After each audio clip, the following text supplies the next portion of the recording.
Assalamualaikum warahmatullahi wabarakatuh.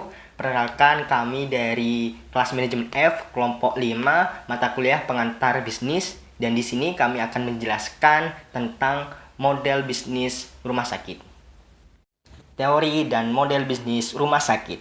Rumah sakit sebagai salah satu subsistem pelayanan kesehatan menyelenggarakan dua jenis pelayanan untuk masyarakat, yaitu pelayanan kesehatan dan pelayanan administrasi.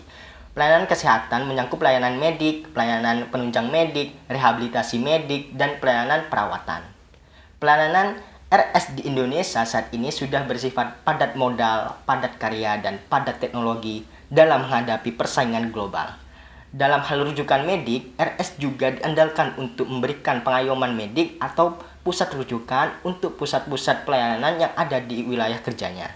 Sifat pengayoman sangat erat kaitannya dengan klasifikasi rumah sakit.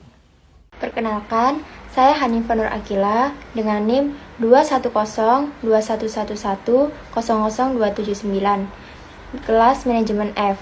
Di sini saya akan menjelaskan mengenai proses bisnis dalam sistem informasi manajemen rumah sakit. Aplikasi sistem informasi rumah sakit merupakan salah satu bentuk investasi perusahaan. Untuk memastikan bahwa suatu sistem dapat memenuhi target manfaat yang diharapkan, baik bagi karyawan, individu, maupun bagi organisasi, maka diperlukan evaluasi dan penilaian atas sukses tidaknya suatu sistem. Maka untuk membangun sistem informasi manajemen rumah sakit, perlu adanya strategi sebagai berikut. Yang pertama, desain proses bisnis. Yang kedua, proses bisnis pelayanan utama. Yang ketiga, proses bisnis pelayanan administratif. Dan yang keempat, proses bisnis data tidak terstruktur. Perkenalkan, nama saya Wahdatul Laili, NIM 2102111000278, kelas manajemen F. Saya akan menjelaskan tentang penerapan manajemen rumah sakit. Rumah sakit perlu adanya sistem manajemen yang berorientasi pada kepuasan pelanggan. Untuk itu, rumah sakit di Indonesia harus menciptakan kinerja yang unggul. Kinerja unggul atau performance excellence merupakan salah satu faktor yang harus diupayakan oleh setiap organisasi untuk memenangkan persaingan global. Begitu juga oleh perusahaan penyedia jasa pelayanan kesehatan.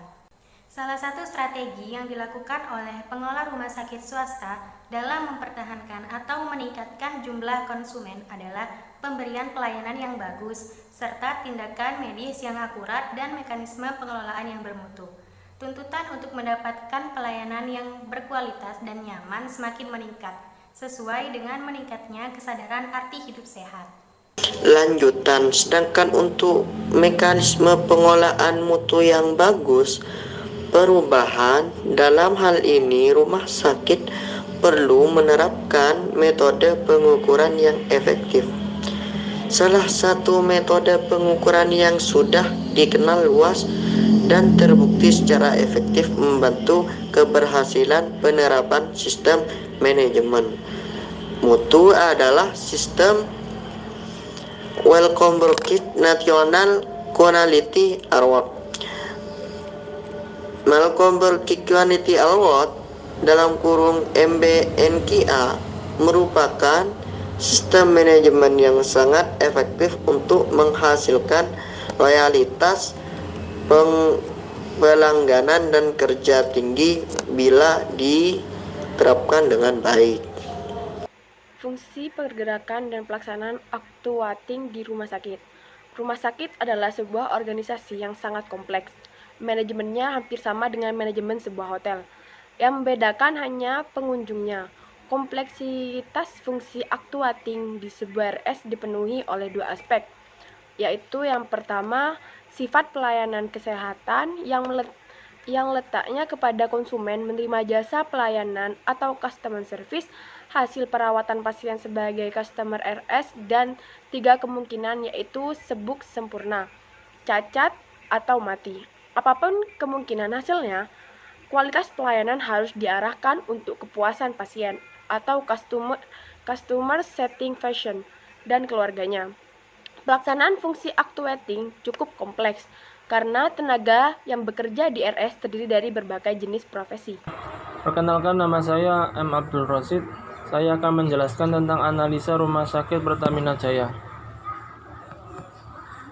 RS Pertamina Jaya adalah rumah sakit milik PT Pertamina Bina Merdeka yang merupakan anak perusahaan Pertamina. RS Pertamina Jaya memiliki visi untuk menjadi institusi kesehatan yang mampu bersaing di era globalisasi dengan pelayanan berstandar internasional tahun 2020. Namun selama ini RS Pertamina Jaya belum memiliki rencana strategis jangka panjang untuk mencapai misi dan misinya. Perencanaan strategis memungkinkan perusahaan untuk mengantisipasi kondisi yang selalu berubah-ubah dan menyediakan peta perjalanan dan arah yang dituju serta cara mencapainya. RS Pertamina Jaya harus melakukan optimalisasi pelanggan yang sudah ada dalam bentuk upaya peningkatan mutu layanan yang berfokus pada kepuasan pelanggan dan keselamatan pasien, melakukan upaya retensi pelanggan dalam bentuk pelayanan berbasis pendekatan individu, serta melakukan upaya-upaya untuk menarik pelanggan baru.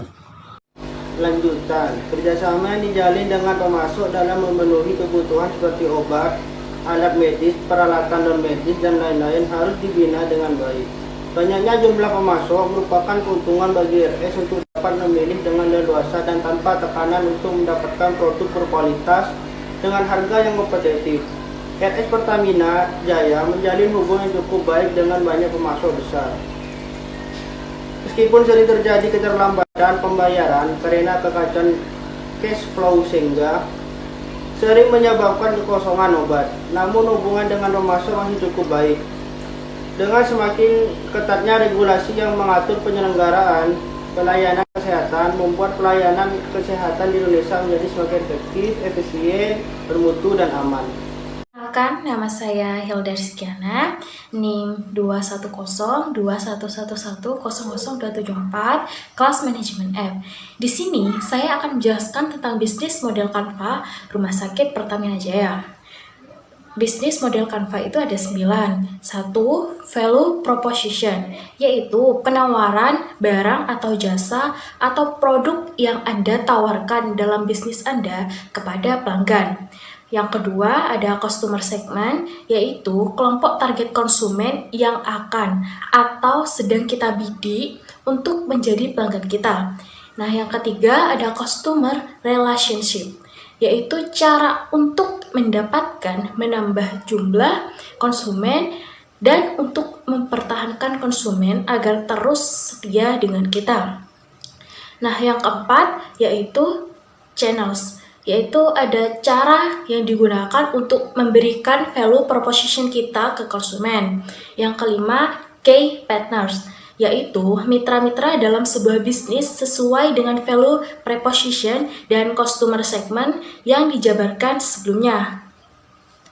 Nah, yang keenam ada key activities, yaitu mendefinisikan kegiatan utama dalam bisnis sesuai dengan value proposition dan customer segment yang dijabarkan sebelumnya. Untuk yang ketujuh, key resources, yaitu sumber daya utama dalam bisnis sesuai dengan value proposition dan customer segment yang dijabarkan sebelumnya. Yang kedelapan yaitu cost structure, yaitu mendefinisikan struktur dan item biaya yang terjadi dalam bisnis, meliputi kegiatan operasional dan pemasarannya. Dan yang terakhir yaitu revenue streams, yaitu sumber pemasukan rumah sakit. Itu yang dapat kelompok kami sampaikan. Apabila ada kesalahan dalam penjelasan kami mohon maaf sebesar-besarnya. Sekian, wassalamualaikum warahmatullahi wabarakatuh.